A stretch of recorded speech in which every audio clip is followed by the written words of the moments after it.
What is up, ladies and gents? This is George Bean, and with this month being October, I finally decided to review quite possibly my #1 favorite horror film alongside Scream, that being the 1978 indie horror classic Halloween, which was directed by John Carpenter, written by Carpenter and Deborah Hill, and starring Donald Pleasence and Jamie Lee Curtis.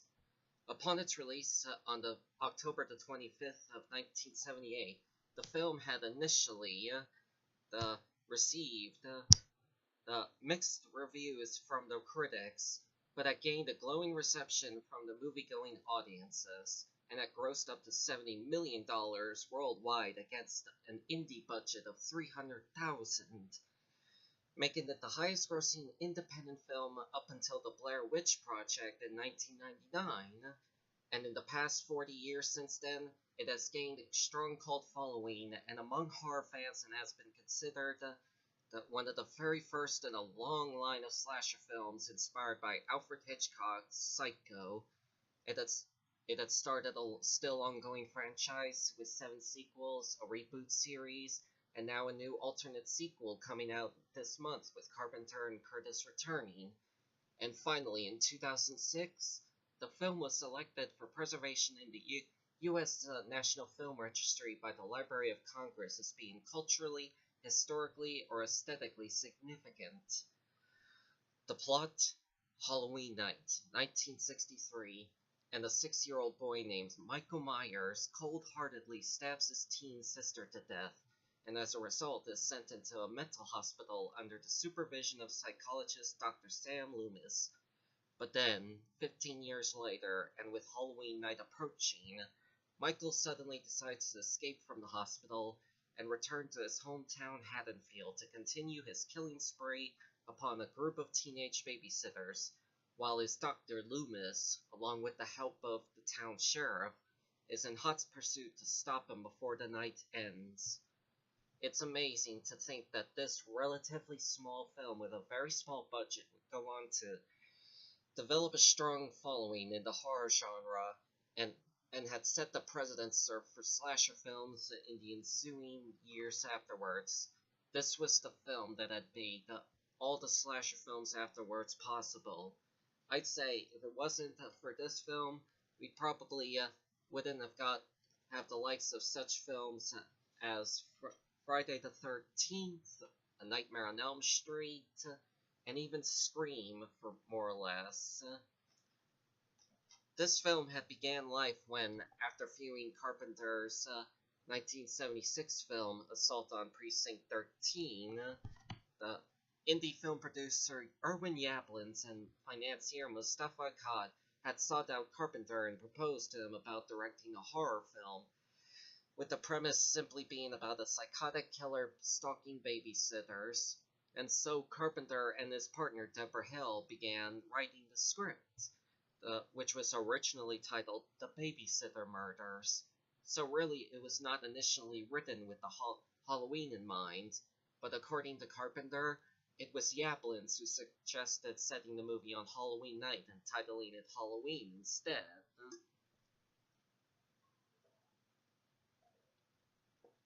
Another rather disputed inspiration for this film was the claim that it was supposedly inspired by the 1974 film Black Christmas, which was directed by Bob Clark of A Christmas Story fame. It is claimed that Carpenter had asked Clark if he was thinking about a sequel to that film, and Clark claimed that if there were a sequel, he would have it be that the killer in that film would be caught and imprisoned, only to then escape and return to the old sorority house, and that it would be set on Halloween. But of course this has been disputed for years, but it is a very interesting tidbit to include in the trivia of this film. To give a couple examples of how cheaply made this movie was, at one point, producer Deborah Hill had actually posed as Michael in silhouette form during one shot when the little boy Tommy sees Michael across the street in front of the Wallace house. And wardrobes and props were often crafted from items on hold or that could be purchased inexpensively, such as how the clothes Jamie Lee Curtis wears in this film's second half, was clothing that the filmmakers had simply bought from a Sears store. And most of all, the trademark white mask Michael wears was actually a Captain Kirk mask that they had purchased for a simple $1.98. It was a William Shatner mask modified by widening the eyes and spray painting the flesh to give it a bluish white color. The script had called for Michael's mask to have the pale features of a human face, and so the modified Kirk mask helped bring that feature to fruition thanks to the efforts of Tommy Lee Wallace, who is the production designer, art director, location scouter, and co-editor on Halloween. And as you may know, Tommy Wallace would end up directing Halloween 3 Season of the Witch and the Stephen King It miniseries in 1999. One tidbit to bring up is that the mask used in this film would be used again in the sequel Halloween 2, 3 years later.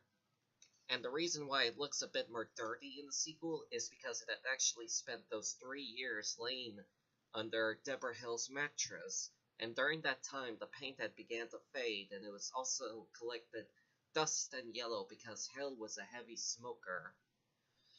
And to bring up to any of y'all who may not know, but there is an extended cut of this film comprised of 3 extended scenes that were filmed specifically for the film's television broadcast in 1981, mainly to extend the film for the broadcasting schedule and also to accommodate with the theatrical release of its sequel, Halloween 2.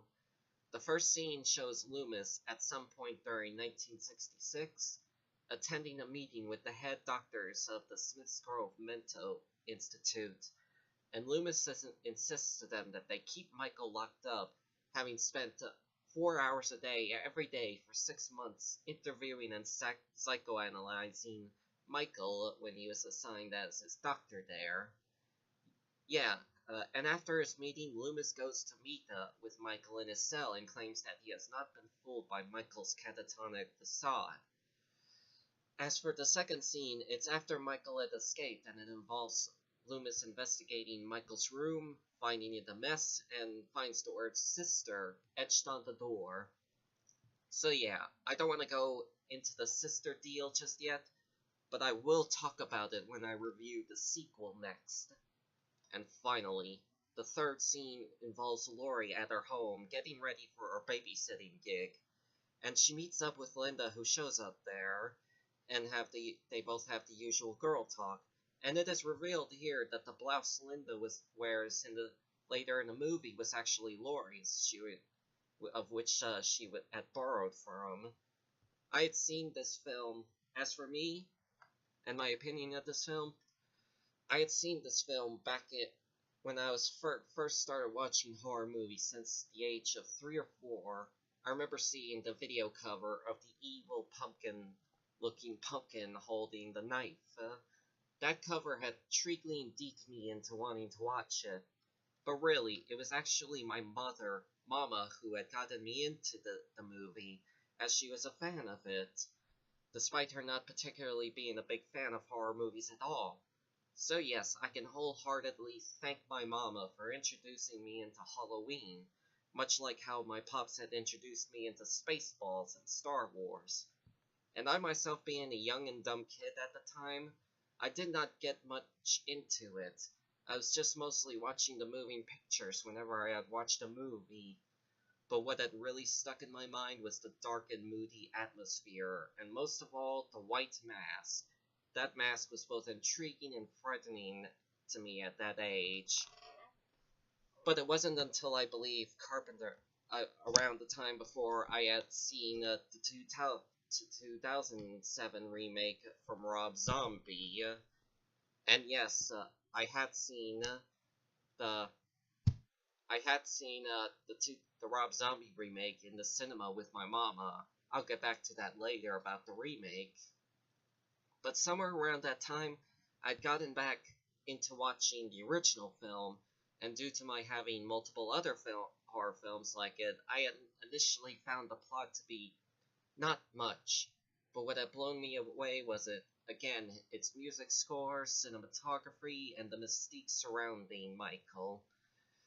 And so when I had finally gotten to watch it again when I was a more formal teenager, I had definitely fell in love with the film, and since then it had become my number one favorite scary movie, a long time Scream.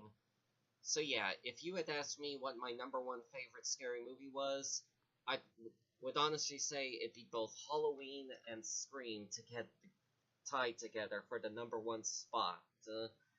It's a bit of a cheat, but that's just me. What I especially love about this film is that even though it was what would formerly rocket the slasher film genre, this film is not at all bloody or gory with its kill scenes, unlike the slasher films it would spawn afterwards. There is very little to no blood featured in it, so the kills are not very excessive with the graphicness, and in favor, it instead relies on atmosphere and suspense to make it scary, something that hasn't been successfully replicated in its own sequels. But thankfully, it seems that the new upcoming film will at least be trying to pull that off. We'll just wait and see if it does succeed in its feat.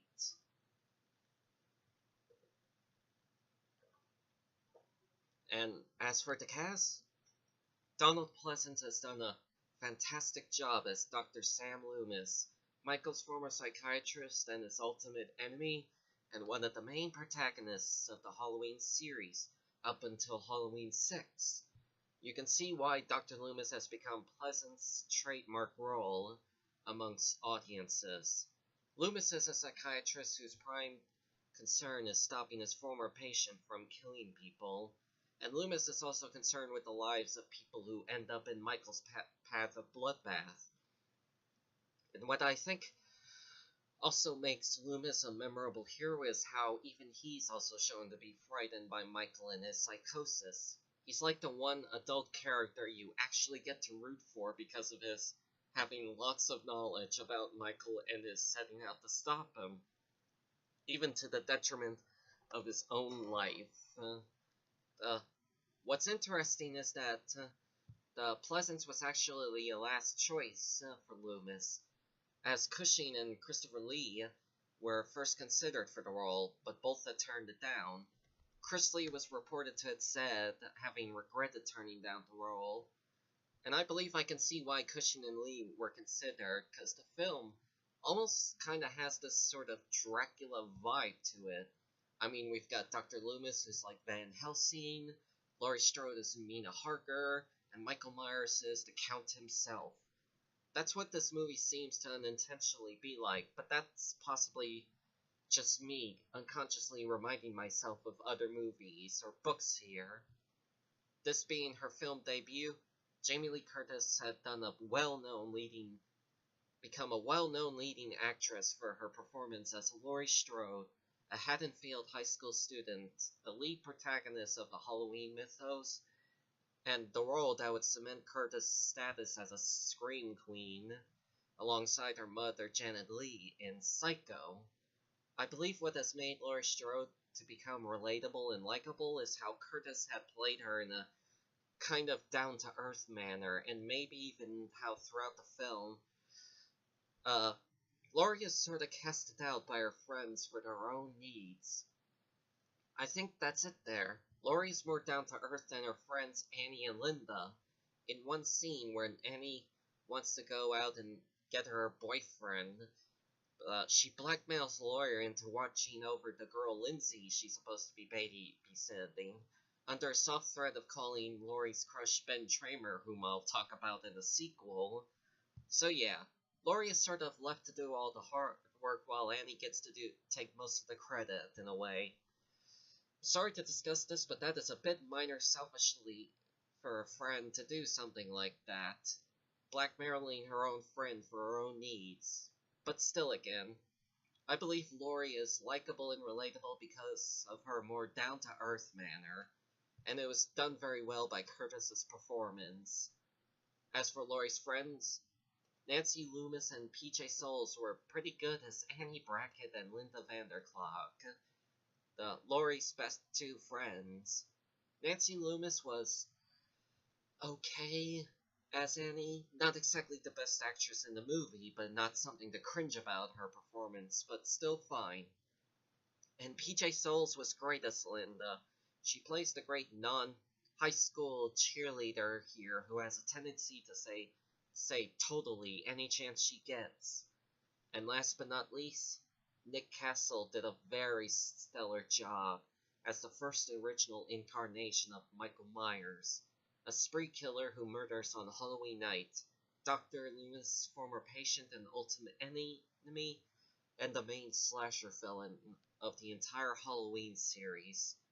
Castle has practically helped create what I believe is Michael's signature walk and body language. It's something about the way Michael moves and walks that makes him all the more frightening in the original film. Now, throughout the series, Michael Myers is played by various different actors, and out of all of them, I'd honestly prefer this version as played by Nick Castle. What I believe makes this Michael appear more frightening is the fact that he does appear regular looking. He has a normal built-in stature and doesn't look at all like a hulking Superman as later sequels would depict them. And the way he walks looks regular, like how a normal person would actually walk like. And this white mask is very effective in this film, especially when it is isolated in complete darkness and has low-key lighting reflected on the mask. The way the mask is shot that way was done so well. It somewhat makes him appear to be like an apparition. And the mask also perfectly reflects what Loomis had described Michael's look being blank, pale, and emotionless, with the blackest eyes or the devil's eyes, which is exactly the type of mask Michael would end up wearing, so it perfectly represents how Michael is feeling. Pretty much no emotion, not even remorse or mercy for the things he would do. And the brilliance of this film is that you only get glimpses of Michael. I mean, you do get a very few good shots of his jumpsuited body, or he is shown in the distance or in shadows, but you don't actually get a full-on up-close view of him until like an hour into this film. And even by then, you are given enough to know how terrifying he really is, and even how his presence is felt, even if he isn't actually there. It's kind of like, is he here? Is he behind me? You know, things like that. I do love the shots where when Michael is running across the street back to one house, trying to get the door open, we watch it as Michael is walking steadily from the other house across the street. Those shots were brilliantly done. The way it's framed, showing the Wallace house and the van all in that letterbox shot, and again, the way Michael walks in that shot, it makes him look all the more terrifying, especially when it has the piano score playing to add up to the suspense.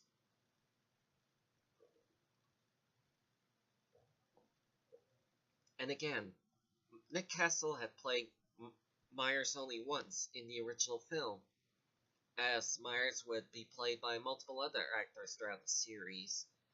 But thankfully, Castle has been announced to return as Myers for the upcoming new film, but it has been said that he would be playing on a mere cameo level, while a new and young actor, a stuntman named James Jude McCourtney, would take over the role for the majority of the film, especially when it comes to stunt work. I can say it is understandable why they go with a younger actor, that being because Nick Castle is now 70, and so him doing any possible big stunts would be a big risk for someone at that age. But I am still overall glad to hear that Castle is still going to be coming back again, even if it is just for a few minutes or less. But also, it will be good knowing from the info they have been giving us that with James Courtney, they will still be retaining how Michael moved and walked like in the original, with some new elements added in. They say that for the new film, Michael's mannerisms will be an amalgamation of Castle's original performance and the addition of an efficient cat-ass style of movement. I like the idea of that. Can't wait to see how that turns out in the new film. But to go back to talking about Michael, only in this film, it is done very well in how Michael is made ambiguous in his motive and scare factor. Even though we are shown that he had stabbed his teen sister to death when he was 6 years old and had been institutionalized for 15 years. We are never ever exactly told why he became a killer, nor is it ever revealed why he decides to stalk Laurie and Annie. It just happens. Of course, we are eventually told why he goes for Laurie in the sequels afterwards, but I am mainly talking about the original film only. So here, I love how Michael is given this mystique. He is sort of depicted as like this sort of shadowy apparition, like this shape, to the point where it's really no wonder why in the script he is described is credited as the Shape, despite being told that his name is Michael. But that is the point behind Carpenter's approach in crafting this killer. Michael is even described by Tommy as being the boogeyman, and it actually makes him all the more scarier in the film, something of which I believe had disappeared come the later sequels. Even Dr. Loomis doesn't exactly have an explanation for Michael's psychosis, other than him describing him as pure evil, and had even agreed with Laurie about Michael being the boogeyman at the very end.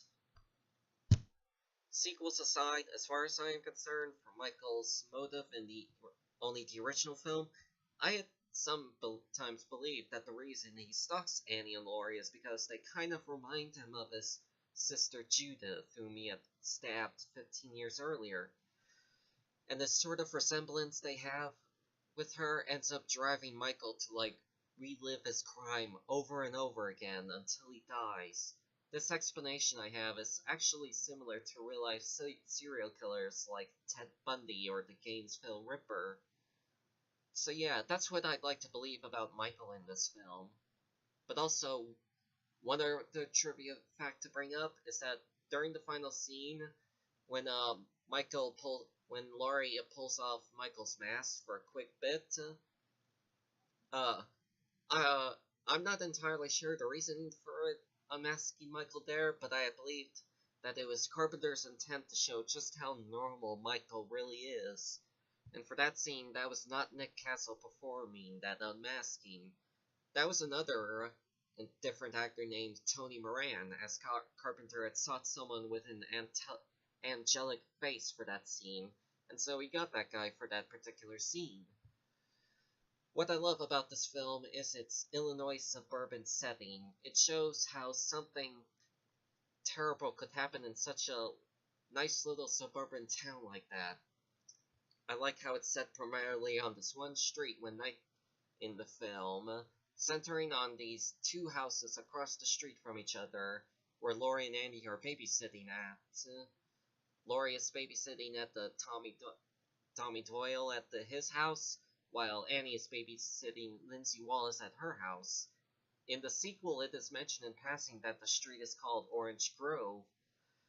Thought that'd be a nice little tidbit for any of the die-hard fans out there, including myself, to know of. The small town it is set in, Haddonfield, does look very suburban-like that, and that manages to create how perfect this small suburban town ends up falling under this dark gray cloud when Michael arrives. It almost reminds me of Alfred Hitchcock's Shadow of a Doubt, which was set in Santa Rosa, or even with Scream, which was set in Woodsboro, California. Both have that similar approach. But what makes this film was its setting of Halloween, on Halloween time. But when you actually think about it, given that the film was originally written with the holiday not in mind, the holiday doesn't generally have a big affection on the plot, just that Michael's killing spree happens on that particular day. It's kind of like Die Hard, which was set on Christmas, but doesn't have anything to do with it in the main plot. But setting the films on such holidays like that actually helps give the films a somewhat colorful feel to them, and shows how regular the world is in those films.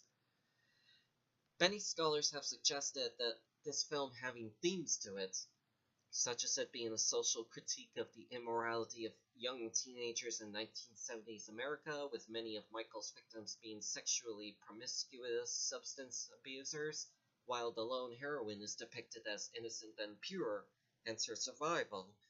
And other themes they found were the dangers of premarital sex, dangers of suburbia, misogyny, and sadism against women, etc.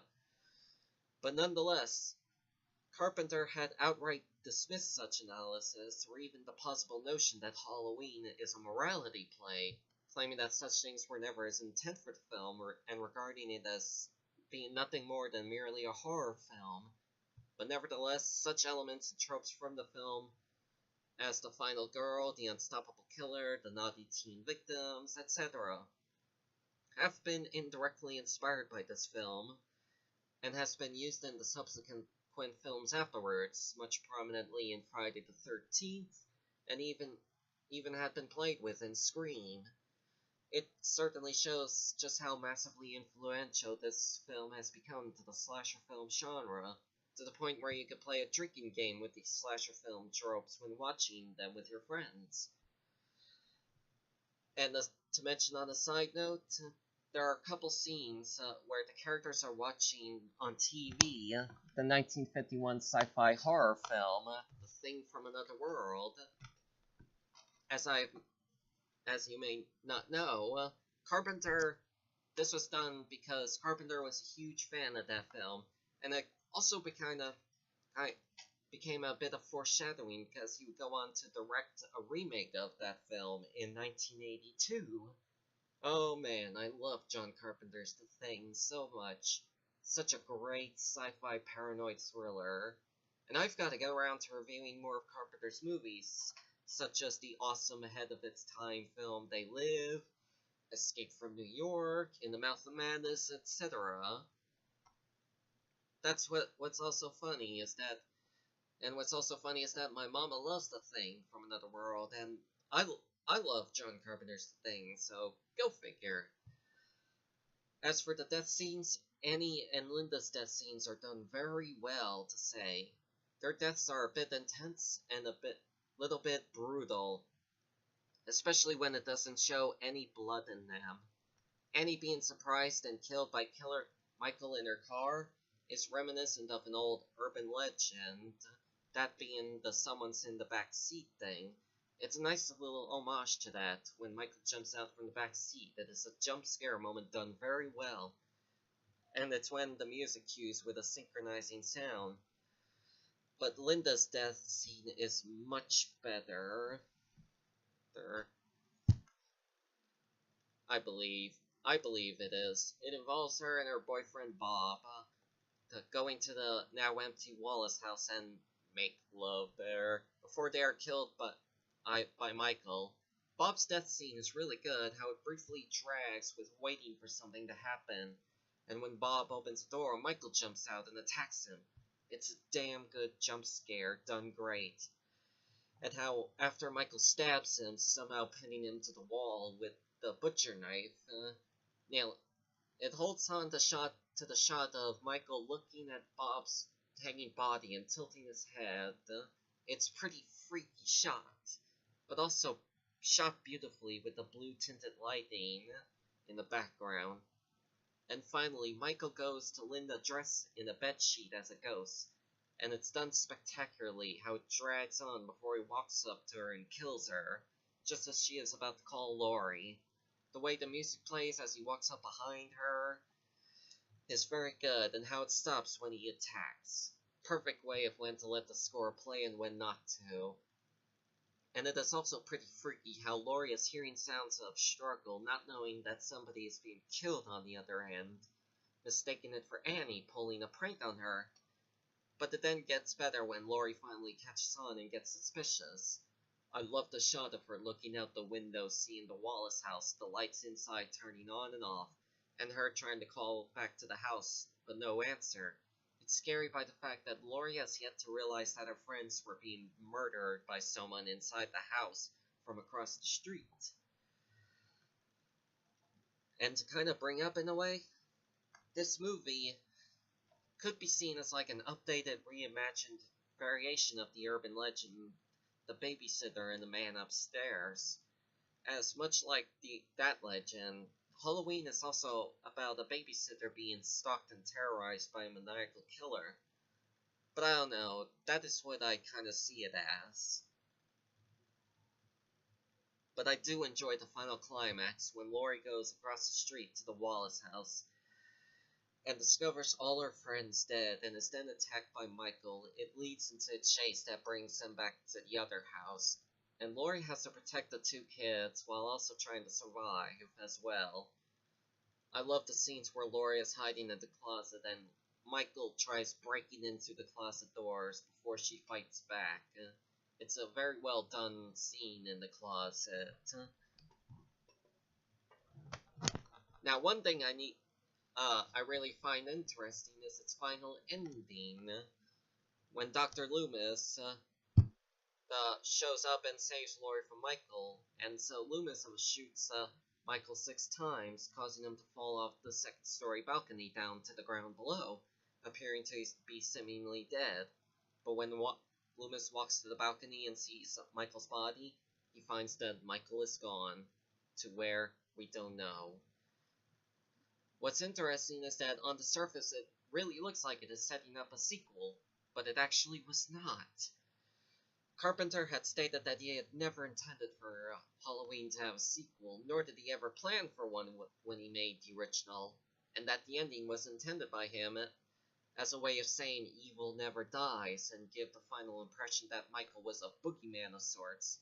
So if this movie had ended here and we had never gotten a sequel to this at all, then this ending probably would have had as much of a strong impact on the audience as the ending to Black Christmas.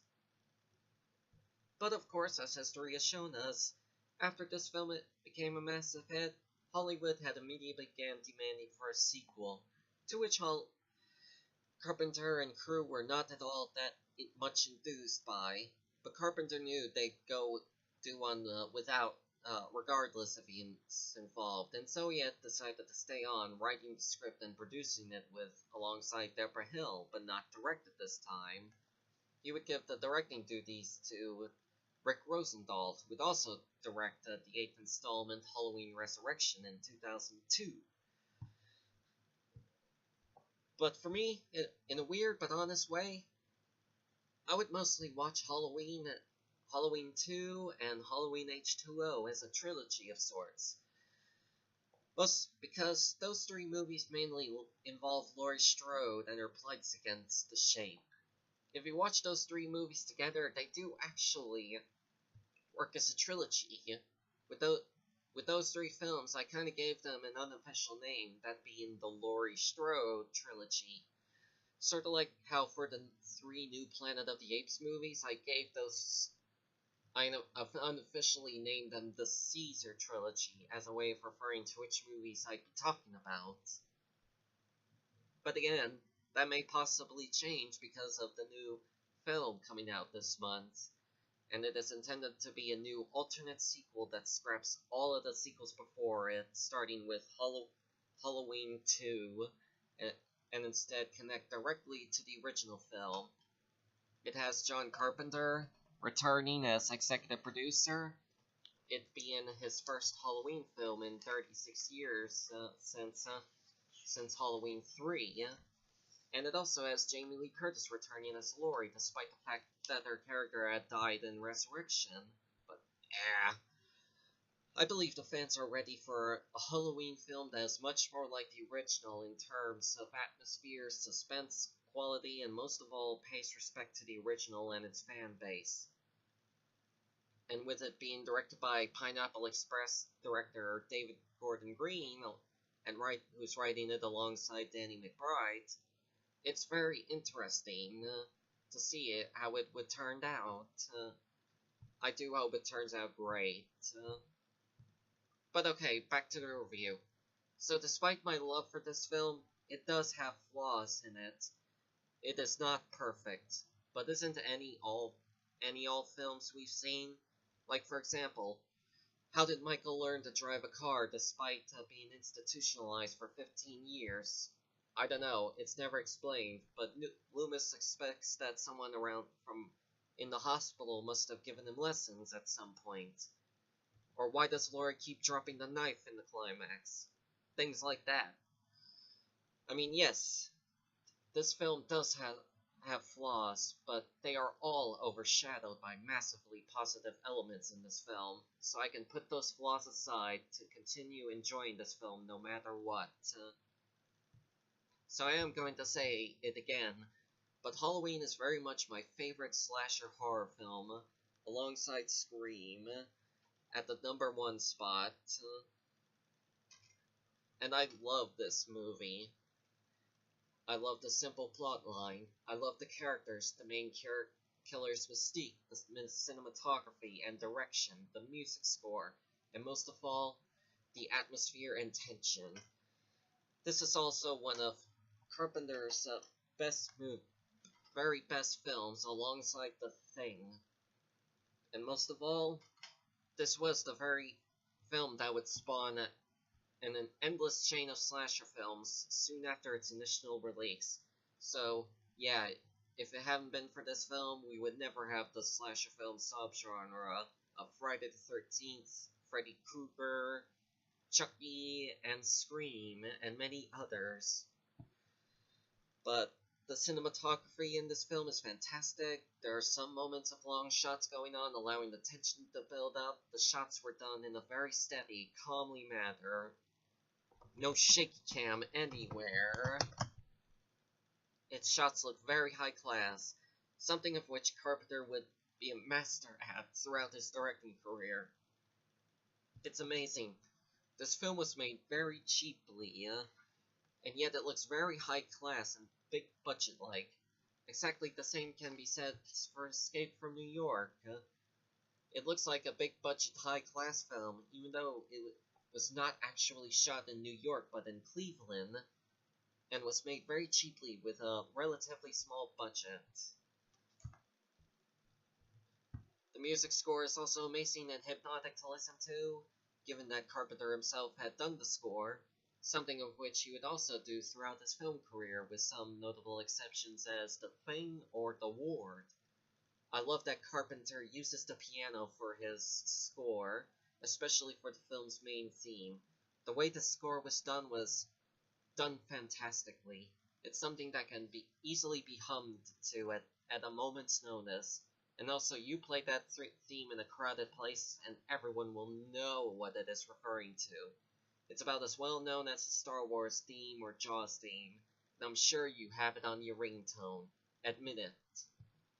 So to conclude this review with a rating, John Carpenter's Halloween gets a rating of 9.5 stars out of 10, because it was, and still is, a very effective horror movie that had formally started a popular subgenre in the entire horror genre for the next 40 years to come after its release, and has been included in almost everybody's top 10 lists, including mine, and it has become a tradition to watch this movie on Halloween night for almost every year, similar to how Christmas Story or Home Alone or even Die Hard has gained a tradition to be watched on Christmas time.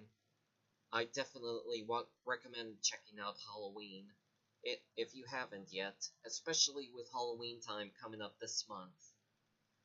So, thank you for watching, ladies and gents, and for this Shocktober season, I will also be reviewing Halloween 2 and Halloween H2O as a trilogy to review. So watch out for more upcoming reviews this month. So thanks for watching, and until then, I will see you all next time. Peace!